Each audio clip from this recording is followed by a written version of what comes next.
This is the first of a million tours. If they could see me now, that little gang of mine. 3 seasons into the show, I'm such a fan. What is your relationship with Amy Sherman-Palladino's quick-fire dialogue at this point? Love, hate. Yeah, mostly hate. It's hate for me. It's hard. I'm too old. When after 20 more years, you'll feel it's just really Just hard. hate. It's very difficult. But it's great. I mean, it keeps us on our toes for sure. And I think even in the moments when we hate it, we recognize that it's great writing, no matter what. But man, she loves to fuck with us. Am I allowed to say that?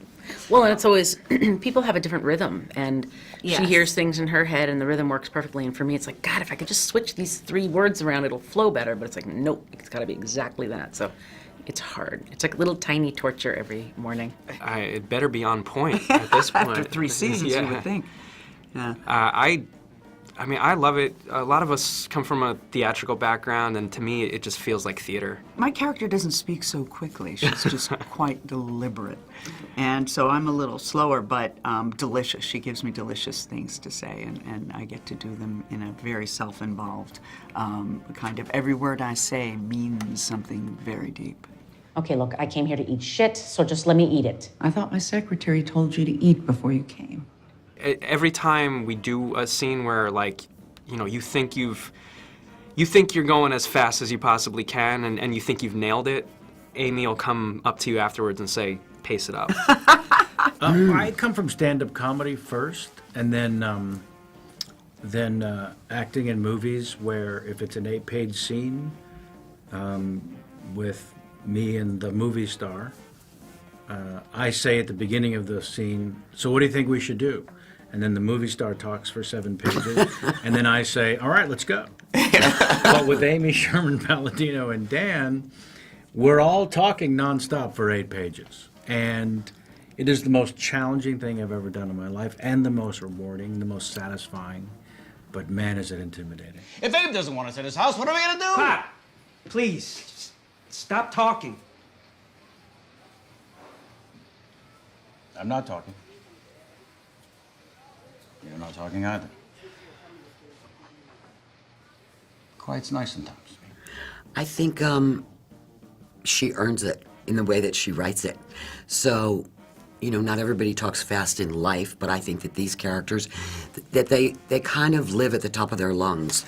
Certainly the 2 of us, for sure. And I think they have a lot to say, and they you know, one of the reasons people talk really fast is that they're scared you're going to stop listening. Do you know what I mean? Or interrupt them.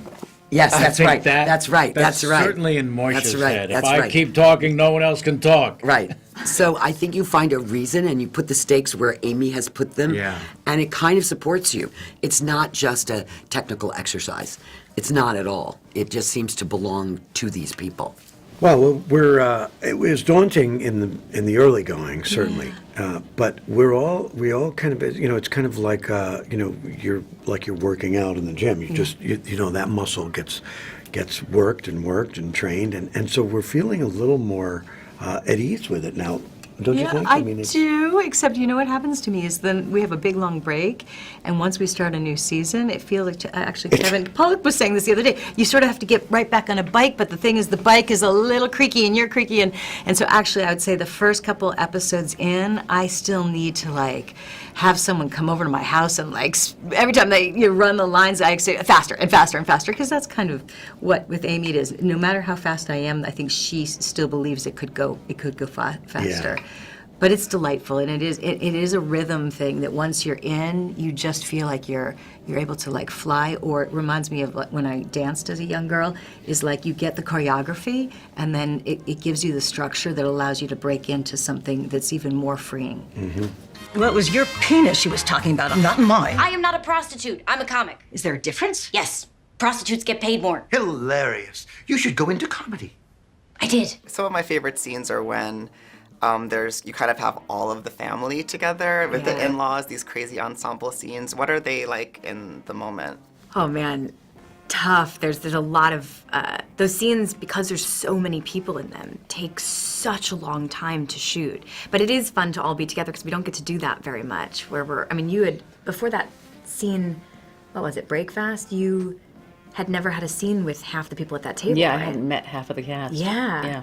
Except at the table reads, and so that's really fun. But that scene also took 3 days to shoot because there were so many people around the table. But yeah, it's fun to get to blend all the worlds. I forget sometimes that there are a lot of characters who have never worked together or met each other, and it's fun for me to bring all the fam together. It's so fun. It's like you're part of a chorus of 17 tap dancers, and you don't want to be the one off step. Right. We're like the verbal Rockettes when we're all together. Do you know what I mean? It's That's on the poster. That should be on the poster. It's just going to be We're the verbal Rockettes. But also, everyone's talented, and that's not always true. I wish it were, but it's like when we're all together, I feel like I have to bring my A game because I'm sitting around all A+ students. I really do. I love it. They're a lot of fun. Yeah, and we have to sort of keep from laughing and breaking in the middle because, of course, sometimes she tries to do them in one. Amy or Dan is directing, and they love having a camera stand and let the audience, let the actors just continue on as if we're doing sort of a theater performance. And so if you end up, having a little guffaw, or if you end up like flipping around in your brain, it's kind of extraordinary how scary it becomes. Like I feel like I'm sweating profusely when it happens. Yeah, we all lean heavily into each other when we have those scenes. Because you really have to listen, and you're just. It all can fall apart so easily, so quickly. One little moment. But so we're all there to sort of shore each other up. Notice your kid's been stuffing candy bars in his face the entire ceremony. His face is covered in chocolate. He looks like Al Jolson. Be quiet. We are in temple. That's right, and everyone can see that we're talking because these seats are fabulous. Going off of the Yom Kippur, I love how the first 2 seasons both began with that. This show, representation-wise, is really, I think, really significant. Does it feel like you're doing something special by how much the Jewish culture is put into the show? Yes. Well, yeah, of course it does. But it feels to me just generally like all families. I don't know that the ethnicity is really that key to it, because it's the themes I feel like are just more universal. That's true.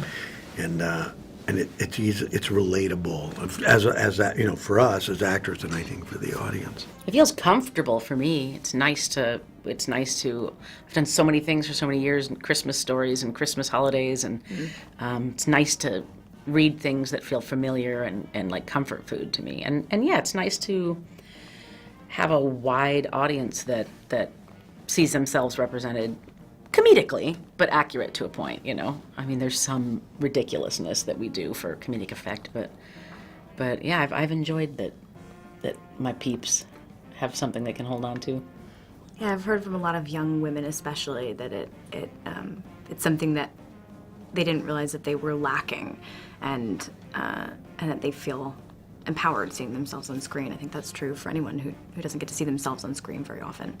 Well, I would say the Jewish aspect of the show is one that, as cast members, I feel we talked about when we were shooting season 1, and the conversation was, is anyone going to watch this? Is anyone going to care? How universal is this language? Mm-hmm. And the most shocking thing to me is every age group, every demographic from every part of the world that's come up with love for the show, it doesn't seem to be about the Jewish conversation as much as it is this magical aspect that the show has, from the wardrobe to the music to the choreography to the dialogue to the, it's all those things. It's also a relief. Yes. Because it could have gone another way. And the times in which we live. Yeah. Do you know what I mean? There are groups, not just Jews, but just groups are being shunned, isolated, put down. And so to have a group, let's say, Jews, embraced is kind of unusual. It's amazing. It's amazing. It's a miracle. It is a miracle. It hasn't happened before. I don't think anybody's ever put a Jewish family on television that's beloved. Do you know what I mean? Usually it's like, yikes. I do find that a lot of Jews come up to me, I went to Rosh Hashanah services this year because I'm Jewish, and I went with my brothers, and I got recognized a lot because like that's our audience, for the most part. And this guy, like, he came up to me.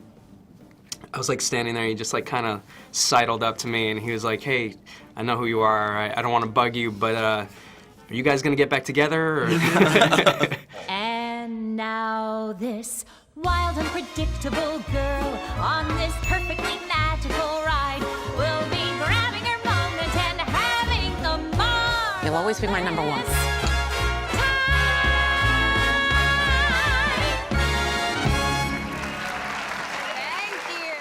Alex, I was wondering what Miss Celine from Gilmore Girls would think of Midge.